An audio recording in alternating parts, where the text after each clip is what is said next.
Start out with Lauren Kiva. Good morning. Good morning, sir. And welcome to sunny California. Thank you. And also thank you for coming. I'm looking at your website, and it's got some interesting information on it. HALT, as I understand it, is an acronym for Help Abolish Legal Tyranny. Yes, sir. Okay. And on About HALT, it says your self-help series includes do-it-yourself law, the easy way to probate, if you want to sue a lawyer, and other pamphlets. And then I go to something else on here. You have a section on in memory of one of your founders, and I quote, "The organized bar's practice of prosecuting the unauthorized practice of law is one of the major things that HALT should challenge. That challenge is today central to HALT's reform agenda." Is that an accurate statement?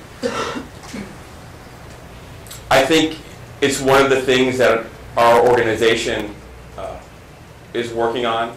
I think the unauthorized practice of law, in the context, to answer your question directly, it's in one of the things that we look at as an organization is having non-lawyers, paralegals, legal assistants, play a greater role in our legal system. And what should happen is there should be, responsibly, they should be afforded to be able to do more for legal consumers that can't necessarily hire lawyers, and fine-tuning what the unauthorized practice of law is.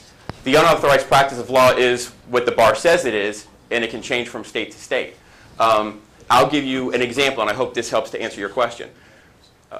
I was practicing law in Florida for several years. I relocated to Washington, D.C. about a year and a half ago.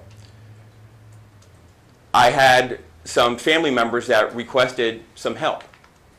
They live in Florida regarding Florida law. I could not help them because I was not a member of the D.C. bar. If I was in D.C. proper living and I was giving legal advice on a Florida case for Florida law, that would be the unauthorized practice of law.